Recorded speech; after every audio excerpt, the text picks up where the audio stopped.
அவருடைய வார்த்தைக்கு நாம் கடந்து செல்வதற்கு முன்பாக சிரம் தாழ்த்தி கண்களை மூடி ஜெபம் செய்வோம். கிருபையும் இரக்கமும் நிறைந்த எங்கள் ஆண்டவராகிய இயேசு கிறிஸ்துவே, இந்த காலை வேளையிலே உடைய வார்த்தையை நாங்கள் கேட்க இருக்கிறோம். உங்களுக்காக இதனாலே அடியான் மூலமாக பிரசங்கம் பண்ண இருக்கிற தேவ வார்த்தைகள் பிள்ளைகளுக்கு மிகுந்த ஆசீர்வாதமாய் மாற்றி தர வேண்டும் என்று இயேசுவின் நாமத்தில் வெளியிருக்கிறாவே. ஆமென். அல்லேலூயா. கர்த்தர் நல்லவர் என்பதை ருசித்து பாருங்கள். ஆண்டவராய் இயேசு கிறிஸ்து மிகுந்த அன்பு கொண்ட தெய்வமாக இருக்கிறார். யோவான் 3:16 சொல்லப்பட்டதை போல யோவான் 3ஆம் அதிகாரம் 16வது வசனம், யோவான் 3ஆம் அதிகாரம் 16வது வசனத்தை வாசித்து பார்த்தீங்களால், ஒருவனும் கெட்டு போகாமல் தேவன் தன்னுடைய ஒரே பேரான குமாரனை விசுவாசிக்கிறவன் எவனோ அவன் கெட்டு போகாமல் நித்திய ஜீவனை அடையும்படிக்கு அவரை தந்தருளி இவ்வளவாய் உலகத்திலே அன்பு கூர்ந்தார் என்று பார்க்கிறோம். ஆண்டவராய் இயேசு கிறிஸ்து உன் மீது அதிக அன்பு வச்சிருந்தார். Because he is a creator. Satan is a creator. அன்பான தேவ பிள்ளைகளே, the mighty God, the Lord is a creator என்று சொல்லப்பட்டிருக்கிறது. உன்னை உருவாக்கின தெய்வம் உன் மீது அதிக அன்பு கொண்டு இருப்பதனாலே he sent his only begotten son, தன்னுடைய ஒரே பேரான குமாரனை அவர் இந்த உலகத்திற்கு அனுப்பினதனுடைய நோக்கம், பிசாசனால் ஏவாள் வஞ்சிக்கப்பட்டு ஆதாம் முதல் இந்நாள் வரைக்கும் இந்த பாவம் தொடர்ந்து நம்மளை பிடித்துக் கொண்டிருந்தது. அந்த பாவத்திலிருந்து உன்னையும் என்னையும் மீட்கும்படியாக பிதாவானவர் தன்னுடைய ஒரே பேரான குமாரனை அனுப்பினார் என்று பார்க்கிறோம். அல்லேலூயா. அவர் அனுப்பியதனுடைய நோக்கம் தன்னுடைய பிள்ளைகள் கெட்டு போகக்கூடாது என்று சொல்லிதான் அவர் இந்த உலகத்துக்கு அனுப்பினார். பொல்லாதவர்களாகிய நீங்களே உங்கள் பிள்ளைகளுக்கு நல்ல ஈவை கொடுக்க நினைக்கும் பொழுது ஆண்டவன் வாழ்க்கை நல்லதான் செய்வார். அன்பான தேவ பிள்ளைகளே, உனக்கு வர போராட்டம், உனக்கு வர கஷ்டம், இதெல்லாம் ஆண்டவர் கொடுக்கிறாருன்னு நினைக்காதீங்க. நீங்க தான் உங்களுக்கு போராட்டத்தை கொண்டு வரீங்க. நீங்க செய்கிற பாவம் தான் உங்களுக்கு சாபமா மாறி ஆண்டவரத்துல நெருங்கி ஜீவிக்காதபடி ஆசீர்வாதத்தை இழந்துடுறோம். அல்லேலூயா. உலகத்துல மிகச்சிறந்த ஆசீர்வாதம் என்னன்னு கேட்டீங்கன்னா அழியாத வாழ்வு. அல்லேலூயா.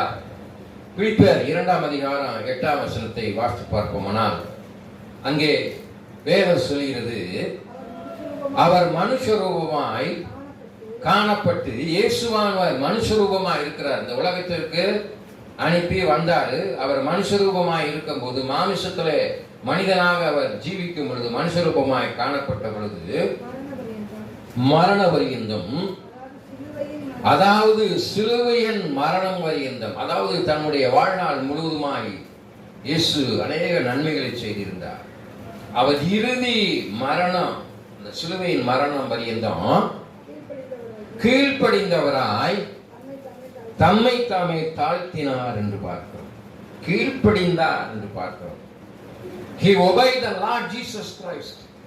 தேவ சித்தத்தை செய்து முடிக்கும்படியாக இயேசு கிறிஸ்து பிதாவானவருக்கு கீழ்ப்படிந்தார் என்று பார்க்கிறோம். அல்லேலூயா.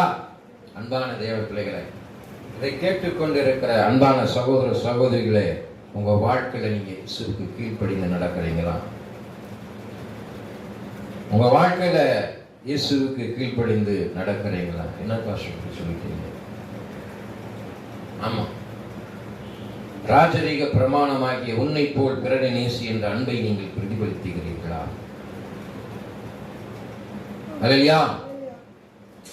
இந்த உலகத்தில் உள்ள மாயைகளை சிக்கி லௌகிக வாழ்க்கையில இன்னைக்கு கிறிஸ்தவன் தான் அதிகமா இருக்கு.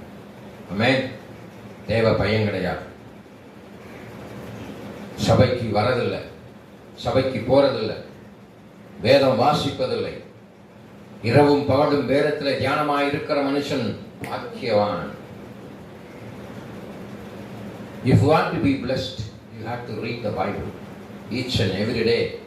அன்றைய வார்த்தை நீ உணவாக உட்கொள்ளும் பொழுது இது உனக்கு பலன் கொடுக்கும். ஆமென். மனிதன் அப்பத்தினால் மாத்திரமல்ல, ஆண்டோடைய வாயிலிருந்து பிறப்பிடுகிற வார்த்தையினால் பிழைப்பான்னு சொல்லி, நீ இன்னைக்கு பிழைச்சிருக்கிறேன்னு தேவ கிருபை, என் கிருபை உனக்கு போதுன்னு சொல்லியிருக்கிறார். ஆமென். You have to obey the Lord Jesus Christ. இயேசுவே பிதாவானவருக்கு கீழ்ப்படிஞ்சிருக்கிறார். உன் வாழ்க்கையில நீ யாருக்கு கீழ்ப்படிஞ்சிருக்கிறார்? உன் சபை போதகருக்கு கீழ்ப்படிஞ்சு நடக்கிறியா? உன் தாய் தகப்பனுக்கு கீழ்ப்படிஞ்சு நடக்கிறியா? கல்வி பயிலும் இடத்திலே ஆசிரியருக்கு கீழ்ப்படிந்து நடக்கிறாயா? அன்பான தேவ பிள்ளைகளே, எல்லாவற்றை காத்திரும் யாரெல்லாம் கர்த்தருக்கு கீழ்ப்படிந்து நடக்கிறீங்களோ you'll be blessed என்று சொல்லப்பட்டிருக்கு.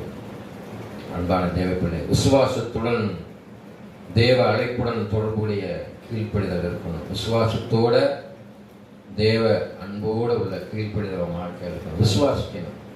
கீழ்ப்படிதல் விசுவாசம் ரொம்ப முக்கியம். அப்போஸ்தலர் புத்தகம் 6:7 சொல்லியிருக்கு. வாசிச்சு பாருங்க. அப்போஸ்தலர் புத்தகம் 6ஆம் அதிகாரம் 7ஆம் வசனத்தை வாசிச்சு பாருங்க. அப்போஸ்தலர் புத்தகம் 6ஆம் அதிகாரம் 7ஆம் வசனத்தை வாசிங்க.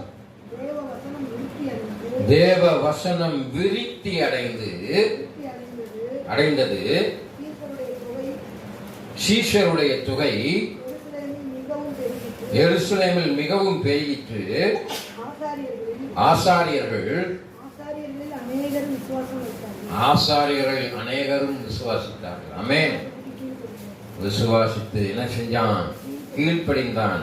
ஊழியக்காரன் கீழ்ப்படிந்தாதான் விசுவாசி கீழ்ப்படியும்.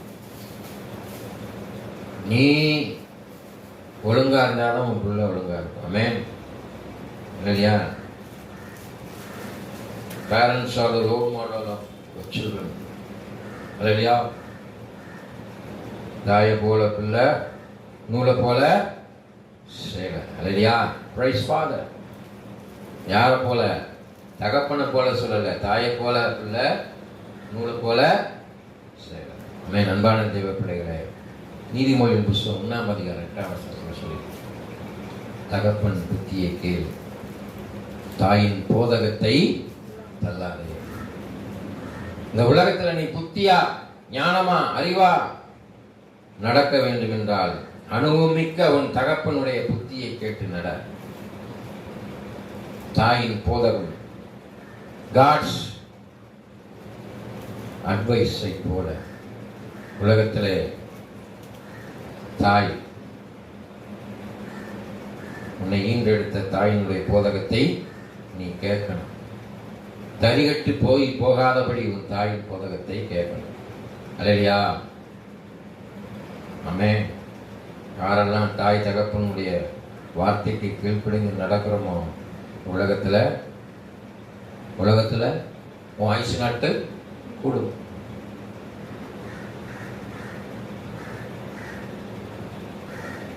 அந்த 10 கற்பனைகளை சொல்லிட்டு, உன் தகப்பன் புத்தியை கேள், உன் தாயின் போதகத்தை தள்ளாததை போல என்ன சொல்லிருக்கு? பூமியில உன் ஆயுஷ் நாட்கள் நீடித்திருப்பதற்கு உன் தகப்பனையும் உன் தாயும் கனம் பண்ணுவாயாக. அல்லேலூயா. இன்னைக்கு எங்க கனம் பண்ணுது? அல்லேலூயா. கனவீனம் தான் இருக்கு. எல்லாம் படித்த மெத்த மேதை. அல்லேலூயா. அல்லேலூயா. Praise Father. உங்களுடைய தாய் தகப்பனை நீங்கள் மனநோக பண்ணினீர்களானால் நீங்கள் அழிவை நோக்கி செல்கிறீர்கள் என்று அர்த்தம். அழியாத வாழ்வையும் பெற முடியாது.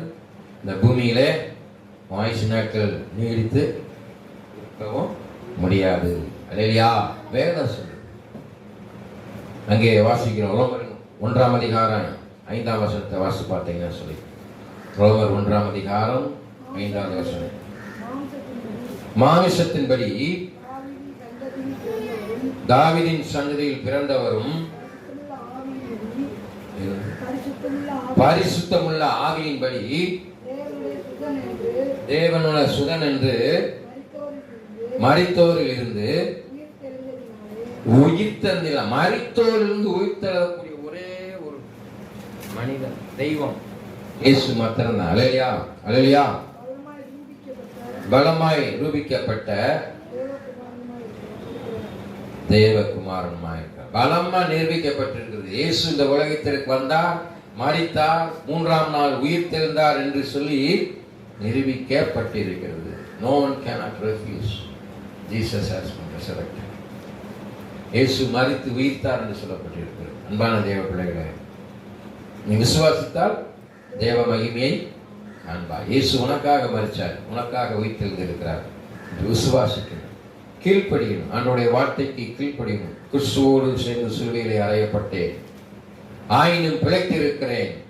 இனி நான் அல்ல, கிறிஸ்துவை எனக்குள் பிழைத்திருக்கிறார். இப்பொழுது நான் பிழைத்திருப்பது எனக்காக தம்மை தாமே ஒப்புக் கொடுத்த தேவனுடைய குமாரனை பற்றியான விசுவாசத்தினாலே பிழைத்திருக்கிறேன். கலாத்தியர் 2ஆம் அதிகாரம் 20ஆம் வசனத்தில் சொல்லியிருக்கிறது. இப்பொழுது நீ மாமிசத்தில் பிழைத்திருப்பது உனக்காக இயேசு தன்னை ஒப்புக் கொடுத்தார். பிதாவானவருக்கு அவர் கீழ்ப்படைந்து தன்னை ஒப்புக் கொடுத்ததுனாலதான் இன்னைக்கு நீ நித்திய ஜீவனை பெற முடிகிறது. அல்லேலூயா. அன்பான தேவ பிள்ளைகளே, அங்கே பார்க்கிறோம், எபேசியர் புத்தகம் 11ஆம் அதிகாரம் 6, 7, 8 ஆகிய 3 வசனங்களை வாசிங்க. மன்னிக்கும், எபிரேயரின் புத்தகம் 11ஆம் அதிகாரம் 6, 7, 8. எபிரேயரின் புத்தகம் 11ஆம் அதிகாரம் 6. விசுவாசம் இல்லாமல் தேவனுக்கு பிரியமாய் இருப்பது கூடாத காரியம். அன்பான தேவ பிள்ளைகளே, விசுவாசம் இல்லாம இருப்பது தேவனுக்கு கூடாத காரியம். அதான் சொல்லியிருக்கு, விசுவாசித்தால் தேவனுடைய மகிமையை காண்பார். இயேசு உனக்காக சிலுவையில் அடித்தார் என்று விசுவாசிக்கணும். இயேசு எனக்காக எல்லாம் செய்வார் என்று விசுவாசிக்கணும். தேவனால் கூடாத காரியம் ஒன்றுமில்லை என்று சொல்லி விசுவாசிக்கணும். அல்லையா, என் வாழ்க்கையில பொல்லாப்பு நேரிடாது, எத்தீங்கும் என்னை அணுகாது என்று சொல்லி நீ விசுவாசிக்கணும். அல்லையா, விசுவாசி பதறான். ஆமென். ஏனென்றால் தேவனிடத்தில் சேருகிறவன் அவர் உண்டென்றும் அவர் தம்மை தேடுகிறவர்களுக்கு, யாரை தேடுகிறவர்? தேவன் இருக்கிறார், என் வாழ்க்கையிலே இயேசு கிறிஸ்து இருக்கிறார் என்று சொல்லி நீ அவரை தேடுவாயானால், நம்பிக்கையோடு விசுவாசத்தோடு நீ அவரை தேடி நாடி செல்வாயானால், பலன் அளிக்கிறவர் என்று விசுவாசிக்க வேண்டும். He will answer your prayers. எந்த ஸ்தலத்தில் செய்யப்படும் ஜெபங்களுக்கு என் கண்கள் திறந்தவைகளாயும் என் செவிகள் கேட்கிறமாய் இருக்கிறது என்று நீ விசுவாசிப்பாயானால் அதற்கான பலனை பெற்றுக்கொள்ள முடியும். பலன் மாத்திரமல்ல, உலகத்தில் உபத்திரம் உண்டு, திறன்கொள், நான் உலகத்தை ஜெயித்திருக்கிறேன். ஆமென். உன்னுடைய பலவீனத்தில் என்னுடைய பலன் பூரணமாய் விளங்கும் என்று சொல்லி இருக்கிறார். நீ சோர்ந்து போயிருக்கிற நேரத்தில், பலவீனமாய் இருக்கிற நேரத்தில், ஆண்டவரே என் பலவீனத்தை எடுத்து போடுங்க, சோர்வின் ஆவி எடுத்து போடுங்க, சரீரத்தை ஆட்கொண்டிருக்கும் எல்லா விதமான வியாதியை எடுத்து போடுங்க என்று சொல்லும் பொழுது He will do wonders in your life. தெய்வீக சுகத்தை பெற்றுக்கொள்ள முடியும், தெளிந்த புத்தி உள்ளவர்களாக இருக்க முடியும். இல்லையா? அன்பான தேவ பிள்ளைகளே, ஆண்டவரை ஏமாற்றவே முடியாது. ஆண்டவரை நீ ஏமாத்த நினைச்சேன, நீ ஏமாந்து போவன்னு சொல்லியிருக்கிறார். அதே 7ஆம் அதிகாரத்தில் விசுவாசத்தினாலே நோவா அக்காலத்திலே காணாதவைகளை குறித்து தேவ எச்சரிப்பை பெற்று, இந்த மாதிரி காணாதவைகளை குறித்து மழை வரும் என்பதை அவன் அறியாது அவனுடைய வார்த்தைக்கு நோவா கீழ்ப்படிந்து பேழையை செய்தார் என்று பார்க்கிறோம். காணாதவர்களை குறித்து எச்சரிப்பை பெற்று, பயபக்தி உள்ளவனாய் எச்சரிப்பை பெற்று என்ன செஞ்சாராம்? பயபக்தி வந்துச்சு, பயம் நடுக்கம் வந்தது. ஏன்னா அவன் விசுவாசித்தான், கீழ்ப்படிந்தான். அல்லையா? தன் குடும்பத்தை ரட்சிப்பதற்கு. அன்பான தேவ பிள்ளைகளும் குடும்பம் ரட்சிக்கப்படணும். நல்லா தெரிஞ்சுக்கோ, உன் குடும்பம் ரட்சிக்கப்பட வேண்டும் என்றால் நீ கடவுளுக்கு பயப்படணும். உன் பிள்ளைகள் ரட்சிக்கப்பட வேண்டும் என்றால் கடவுளுக்கு பயப்படணும். ஆமென். பேழையை உண்டு பண்ணினான், அதனாலே அவன் உலகம் ஆக்கினிக்கு உள்ளானது என்று தீர்த்து விசுவாசத்தினால் உண்டாகும் நீதிக்கு சுதந்திரவாளியான தெரிஞ்சுக்கிட்டான். உலகம் அழிய போகுது என்பதை தெரிந்து கொண்டு நீதிக்கு சுதந்திரவாளி ஆயினான். நீதிமானாய் மாறி அவனுடைய குடும்பம் காப்பாற்றப்பட்டது. அல்லேலூயா. விசுவாசத்தினாலே ஆபிரகாம் தாம் சுதந்திரமாக பெறப்போகிற இடத்துக்கு போகும்படி அழைக்கப்பட்ட பொழுது கீழ்ப்படிந்தார். பார்த்தீங்களா, ஆபிரகாம் பிதாவினர் சொன்ன வார்த்தை கீழ்ப்படிந்தார். யார் கீழ்ப்படிந்தார்? போகிற இடம் என்னதென்றே தெரியாது. பிதாவினர் சொன்னார். ஆனா யோனா கூட ஆண்டவர் சொன்னார் கப்பலுக்கு போச்சு. ஆனா தெரிந்துமே போக. ஆனா ஆபிரகாம் தெரியாதிருந்து விசுவாசத்தோடு கீழ்ப்படிந்து அந்த இடத்துக்கு சென்று அவன் ஆசீர்வாதத்தை பெற்றான். உங்க வாழ்க்கையில ஆண்டவர் என்ன செய்வார் என்பதை நீங்கள் அறியாமல் இருக்கலாம். ஆனால் ஆண்டவர் உங்களை ஆசீர்வதிக்க வேண்டும் என்றால் நீங்கள் கீழ்ப்படிய வேண்டும். ஆமென். இயேசு கிறிஸ்துவை கீழ்ப்படிந்தார். 1 பேதுரு 1:8 1 பேதுரு 1:8 1 பேதுரு 1ஆம் அதிகாரம் 8ஆம் வசனம்.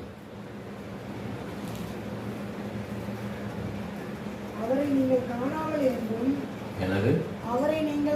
அவரை நீங்கள் காணாமல் இருந்தும்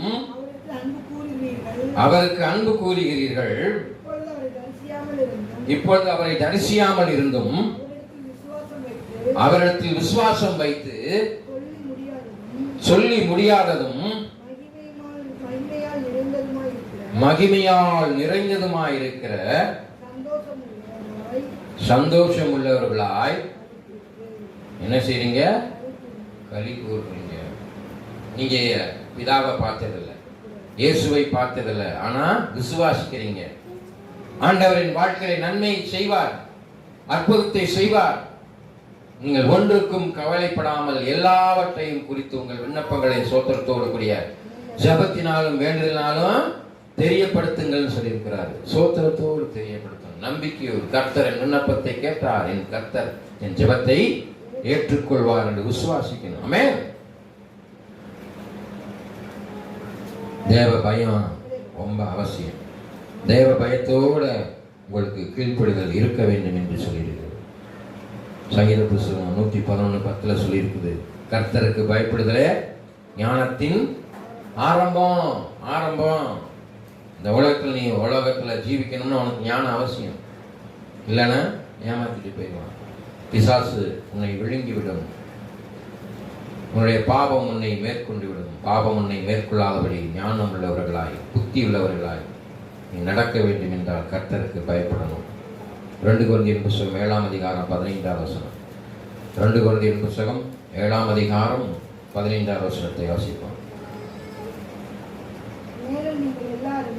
மேலும் நீங்கள் எல்லோரும் கட்டளைக்கு அமிழ்ந்து பார்த்தீங்களா, பயத்தோடும் நடுக்கத்தோடும் தன்னை ஏற்றுக்கொண்டதை அவன் நினைக்கையில் அவனுடைய உள்ளம்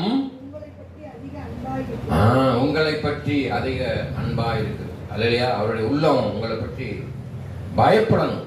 பயப்படுற மாத்திரம் இல்ல, அங்க என்ன சொல்லியிருக்கு பாருங்க, பயந்து பயத்தோடு நடுக்கத்தோடு ஏற்றுக்கொள்ளணும். ஏனோதான் அன்று அசட்டைத்தனத்தோடு இல்ல. அல்லையா? கர்த்தருக்கு பயப்படுதலே ஞானத்தின் ஆரம்பம் நான் சொன்னேன். அப்ப பயத்தோடு நடுக்கத்தோடு இருக்கணும். இந்த உலகத்துல இன்னைக்கு கர்த்தருக்கு பயப்படுற பயம் இருக்கா? கிறிஸ்தவன்ட்ட நீ ஆலயத்தில் உட்கார்ந்து இருக்கின்ற பயம் இருக்கா? இல்ல. அசட்டைத்தனம். உன் சிந்தனை எங்கே இருக்கிறது? ஆமென். நாளைக்கு என்ன செய்ய போறோம், இன்னைக்கு என்ன செய்யணும்னு சொல்லி சிந்தனை தான் இருக்குது. நாளைய தினத்தை குறித்து கவலைப்படாதே என்று சொல்லி இருக்கிறார். ஆமென். பறவைகளை பாருங்கள், அவர் அறுப்பதும் இல்லை விதைப்பதும் இல்லை என்று சொல்லியிருக்கிறார். ஆனால் சேர்ப்பதும் இல்லை, ஆனால் கர்த்தர் அவைகளை விலை பூட்டுகிறார். அல்லேலூயா. அன்பான தேவ பிள்ளைகளே, பயப்படும் கீழ்ப்படிதலோடு இருக்கணும். பிலிப்பியர் 2:12 சொல்லி, பிலிப்பியர் 2:12 பாருங்க. ஆதலால் எனக்கு பிரியமானவர்களே, யாரு? நீங்கள் எப்பொழுதும் கீழ்ப்படுகிறபடியே நான் உங்களுக்கு சமீபமாய் இருக்கும் பொழுது மாத்திரமல்ல, நான் தூரமாய் இருக்கிற ஆதலால் அங்கே ஆண்டவர் சொல்றார், எனக்கு பிரியமானவர்களே, நீங்க எப்போது எனக்கு கீழ்ப்படுகிறீங்க? நான் சமீபமாய் இருக்கும்போது மாத்திரமல்ல. அன்பான தேவர்களே, அவர் சமீபத்திற்கு மாத்திரம் தெய்வம் அல்ல, தூரத்திற்கும் தெய்வமாக இருக்கிறார். அவர் மேல உட்கார்ந்து இருக்கிறார். சமீபமா மாத்திரம் அல்ல, நான் தூரத்துல இருக்கும்போது கூட உங்களுக்கு நான் தெய்வம்.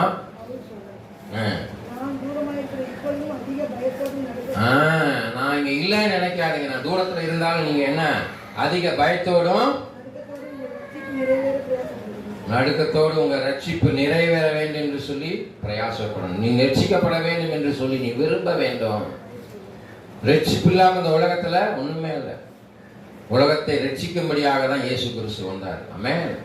சோ நீங்க ரட்சிப்பை பெற்ற பிள்ளைகளாக இருந்தாலும் அந்த உலகத்துல பரலோக ராஜ்யத்தை சுதந்திரித்துக் கொள்ள முடியும், இல்லைன்னா சுதந்திரித்து கொள்ள முடியாது. ஆமென். மனம் திரும்புதலோடு உடைய மனம் திரும்பணும்னு நினைக்கிற ஒரு கீழ்ப்படிதல் மிகவும் அவசியமாக இருக்கிறது. அங்கே வேதம் சொல்லுது பாருங்க. ஏசாயின் புஸ்தகம் 1ஆம் அதிகாரம் 18-19. ஏசாயான் புஸ்தகம் 1ஆம் அதிகாரம் 18-19 வாசிங்க.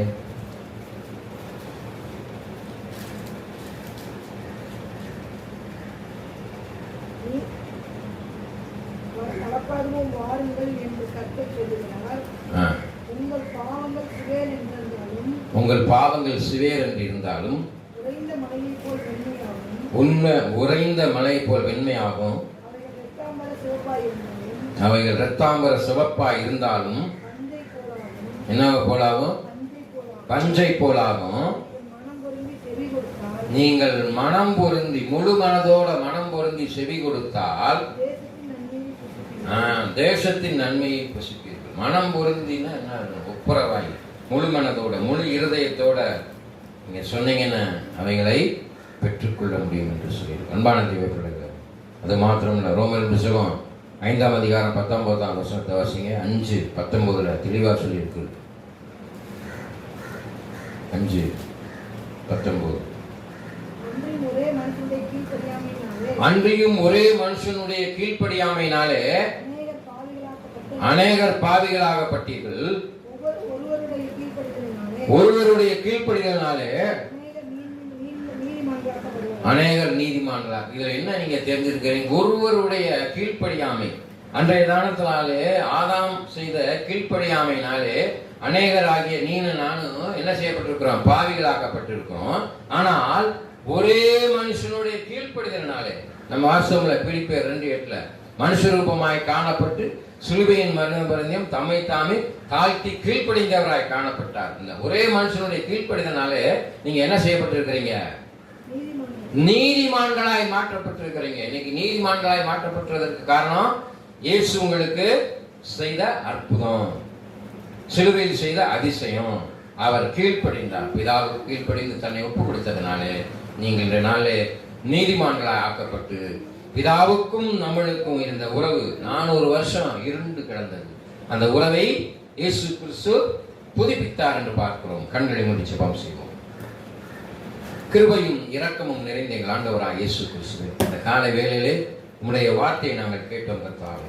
இயேசு கிறிஸ்து கீழ்ப்படிந்தவராய் காணப்பட்டதை போல ஆண்டவரே இங்கே வந்திருக்கிற ஒவ்வொரு தேவ பிள்ளைகளும் ஆண்டவருக்கு கீழ்ப்படிந்து நடக்கும் பொழுது அவர்கள் தேவ ராஜ்யத்தை சுதந்திரித்துக் கொள்ள முடியும் என்று அறிந்திருக்கிறோம். நீதிமான்களாய் மாற்றப்படுவார்கள் என்று அறிந்திருக்கிறோம். ஆகையினால இயேசு கிறிஸ்துவை போல நாங்கள் கீழ்ப்படுகிற பிள்ளைகளாய் இந்த பிள்ளைகளை மாற்றி அவர்களை ஆசீர்வதிக்க பலப்படுத்தினர். இயேசு நாள் பெண்ணிருந்தாவே ஆமென். என் ஆத்மாவே கர்த்தரை ஸ்தோத்திரி, என் முழுமையான பரிசுத்த நாமத்தை ஸ்தோத்திரி. என் ஆத்மாவே கர்த்தரை ஸ்தோத்திரி. கர்த்தர் செய்த சகல பாதையும் மறவாதே. ஆமென். நம் ஆண்டவராகிய இயேசு கிறிஸ்துவின் கிருபையும் பிதாவே தேவனுடைய அன்பும் பரிசுத்த ஆவியானவரின் நன்மையும் இப்பொழுதும் சதா காலம் இருப்பதாக. ஆமென்.